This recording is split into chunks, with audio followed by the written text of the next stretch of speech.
Je me disais peut-être que j'ai une tumeur au cerveau, peut-être qu'il faudrait que j'aille à Sainte-Anne, l'hôpital psychiatrique qui était juste à 2 pas de chez moi à l'époque. Et en même temps, très étrangement, j'avais pas l'impression d'être folle. Et je posais la question à mon mari. J'ai eu cette chance en fait que ce soit arrivé d'une manière très banale. J'étais pas dans une cathédrale, j'étais pas dans un désert, donc il y avait rien de mystique en fait. C'était très étrange, très banal, très basique. Et donc je demandais à mon mari. Bon, mis à part le fait que je te dis que je vois un chef indien mort, est-ce que tu as l'impression que je suis en train de délirer? Est-ce que tu as l'impression que c'est plus moi? Et il me disait, ben non, c'est toi. C'est ta manière de réfléchir, c'est ta manière de parler, je te reconnais complètement. J'ai pas du tout l'impression que tu es dans une espèce de délire du tout. Je comprends pas ce qui t'arrive. Je te crois. Déjà, il m'a cru, ce qui est quand même assez exceptionnel. Il m'a cru, il n'a jamais remis en cause ce que je lui disais. Il m'a immédiatement cru, alors que pour lui, c'était aussi impossible que moi. Mais il a cru en ma sincérité. Quand je lui en parlais, il me croyait. Voilà.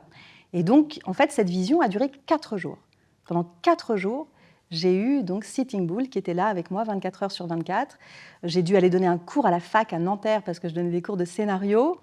Prendre le RER avec Sitting Bull qui était là, qui me regardait. Plus les jours passaient et plus sa présence était intense, comme si tout d'un coup la matière devenait de plus en plus dense.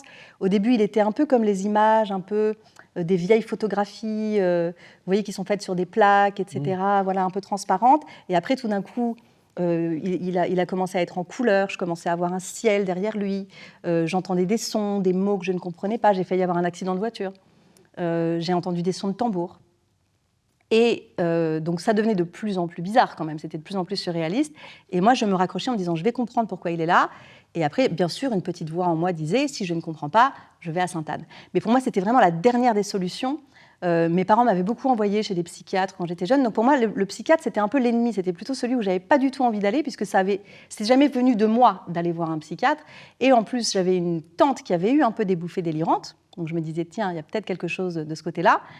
Et en même temps, j'avais pu l'observer et je voyais bien que ce n'était pas ça qui était en train de m'arriver. Et en même temps, je voyais très bien aussi les médicaments qu'il lui avait donnés qui étaient très très forts. Et je n'avais pas du tout envie qu'on me donne ça parce que je me disais, bon, bah là, vraiment, si je peux trouver une autre solution, quelle qu'elle soit, trouvons-la. Et en fait, c'est le dimanche, je crois, donc le jour d'après, où en lisant des choses sur lui, j'ai lu en fait qu'il était considéré, sur un site, j'ai lu ça, comme un chaman amérindien parce qu'il avait des visions et que c'était un homme extrêmement spirituel. Et quand le mot chaman est apparu, je ne sais pas comment l'expliquer, j'étais dans un état, encore une fois, de ouverture spirituelle totale, comme si on m'avait fendu le crâne à la hache, voilà. Et tout d'un coup, j'ai vu le mot chaman, et le mot chaman, c'est comme si j'entendais cling, et que tout d'un coup, il était plus brillant que le reste des mots. Et je me suis dit, mais voilà, en fait, bien sûr, il faut que j'aille voir un chaman, puisqu'un chaman croit à l'idée qu'on peut discuter avec les morts, donc il va pouvoir discuter avec lui demander pourquoi il est là, et lui demander de repartir. Et tout d'un coup, ça s'est éclairé. Je me suis dit, voilà, donc je ne vais pas aller voir un psy, je vais aller voir un chaman. Et le lendemain matin, j'ai commencé à faire des recherches, chaman, Paris.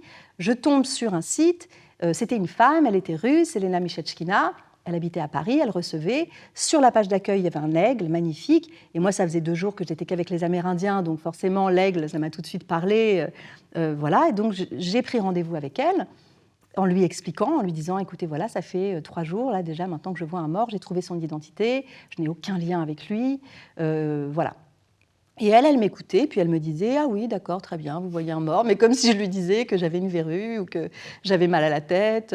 Elle avait l'air de trouver ça complètement banal. Elle me dit, bah, écoutez, venez me voir, je vais vous jouer du tambour. Elle m'a donné un rendez-vous.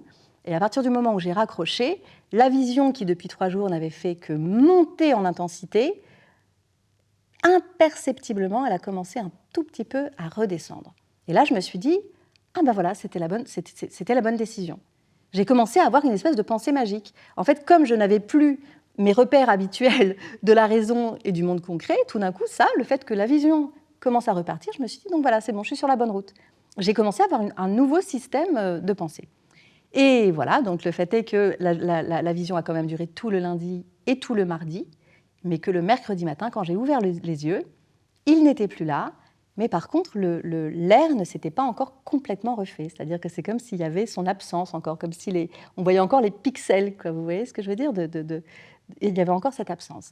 Et après, donc, j'ai dû quand même patienter jusqu'au vendredi, en me disant il faut absolument que je voie cette femme, il faut absolument qu'elle m'explique ce qui m'est arrivé. Et en fait, je sentais que j'avais un espoir démesuré presque. C'est-à-dire que, comment expliquer ça? C'est-à-dire que ce qui m'était arrivé était tellement fou, fort, puissant, je me sentais tellement isolée, même si j'avais pu communiquer avec mon mari et mes enfants un tout petit peu juste au début, je voyais des co-auteurs, j'ai pas osé leur en parler, j'ai vu des amis, j'ai pas osé leur en parler, je me sentais complètement isolée, je me disais je peux pas parler de ça aux gens, ils vont me prendre pour une folle. Donc j'avais cette espèce d'espoir qu'elle m'explique pourquoi il était là, d'avoir enfin une explication logique et rationnelle quelque part, ce qui bien entendu on ne peut pas exactement avoir dans ce genre de cas. Et je me rattachais à ça et je me disais mais ça va être terrible parce que si je tombe sur quelqu'un qui n'est pas un vrai chaman, si je tombe sur quelqu'un qui me dit je ne sais pas ce qui vous est arrivé et je ne peux pas vous aider, en fait je sentais que j'allais sans doute faire une espèce d'énorme décompensation et que j'allais peut-être m'effondrer psychiquement. J'avais vraiment besoin d'une réponse quelque part, pour pouvoir continuer à avancer et pour pouvoir ne pas m'effondrer, quelque part. Voilà. Et du coup, j'ai été voir cette femme, et heureusement pour moi, c'était une vraie chamane, et elle était toute normale, quoi. C'est-à-dire qu'elle était limite en jogging, m'a reçue, elle était là, oui, bah, allez-y, installez-vous. Moi, j'avais peur de tomber un peu sur quelqu'un qui allait essayer, je sais pas, moi, de me faire la danse des 7 voiles ou un truc comme ça, puis j'étais très méfiante quand même. Et elle avait l'air normale et simple. Et en fait, elle commence à me poser des questions. Elle me dit, alors, est-ce que vous êtes en recherche spirituelle? Je dis, ah non, mais pas du tout. J'étais en train de manger des pâtes, je déteste la spiritualité. Parce que pour moi, en fait, j'avais été élevée dans la religion catholique. C'est une religion que j'avais repoussée complètement. Et du coup, pour moi, à l'époque, très honnêtement, spiritualité, religion, c'était la même chose. Et tout ça était quelque chose qui, a priori, ne m'intéressait pas. Alors j'étais intéressée par la poésie, par l'art, donc quelque part c'est une forme d'inspiration, c'est une forme de spiritualité. Mais je n'appelais pas ça comme ça. Et voilà, et donc c'était quelque chose au contraire que je rejetais. Donc elle me dit, ah bon, d'accord, très bien, donc vous ne faites pas de yoga, de méditation? Je dis, non, pas du tout, rien de tout ça, ça ne m'intéresse pas, je viens vraiment parce que j'ai vu un mort et que j'aimerais comprendre pourquoi il était là. Et donc, elle me parle un peu du chamanisme quand même, elle me dit quelques petites choses sur les animaux, totems qu'on peut rencontrer, je ne sais quoi. Puis à un moment, elle me dit, écoutez, allongez-vous, je vais vous jouer du tambour. Elle m'a montré son tambour qui était très beau, très grand, avec des petits grelots, avec des tissus un peu colorés, bleus dessus. Enfin, c'était vraiment un bel objet. Et elle me dit donc, allongez-vous, je vais vous mettre une petite couverture dessus parce que parfois, il peut faire froid quand on voyage. Donc déjà, elle me dit ça. Et moi, je me disais, mais c'est elle qui va voyager, puisque c'est elle, la chamane, c'est elle qui va aller le voir et m'expliquer. En fait, moi, je venais vraiment comme quand on va voir un médecin et qu'on vous donne un médicament ou qu'on vous donne un diagnostic.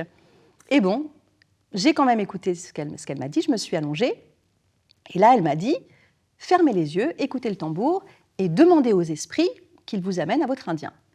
Donc moi, intérieurement, je me disais, alors, demander aux esprits, c'est n'importe quoi, enfin, de quoi elle parle? J'étais complètement perdue, et en même temps, ce qui m'était arrivé était tellement fou que quelque part, j'avais plus aucune certitude. Donc je ne pouvais plus me dire les choses sont possibles ou impossibles. Je ne savais plus en fait ce qui était possible ou impossible. Donc j'ai fermé les yeux, j'ai joué le jeu, et à peine elle a commencé à jouer du tambour, que là j'ai vraiment vécu un voyage chamanique, on va dire, extrêmement costaud, quoi. C'est-à-dire une dissociation quasiment immédiate de mon corps et de mon esprit. C'est-à-dire que je savais très bien que mon esprit, alors je ne sais pas pourquoi je le mets à gauche, était là avec elle dans le 19e à Paris et endormi en train d'écouter du tambour. Et mon esprit, pour le coup, n'était plus du tout là-bas. Il était dans une forêt profonde avec un ciel bleu électrique, de la neige sur le sol qui était encore plus blanche qu'ici, tellement qu'elle était lumineuse. Une forêt profonde où je voyais le vert, je voyais tout. Et vraiment, j'étais dans Avatar, c'est-à-dire que c'était à 360 degrés. Où que je regarde, j'étais dans la forêt. Il n'y avait pas, parce que parfois on peut faire des voyages chamaniques plus légers où c'est un peu comme si c'était sur un écran ou alors on voit des choses arriver comme ça. Mais là, vraiment non, j'étais partie, quoi.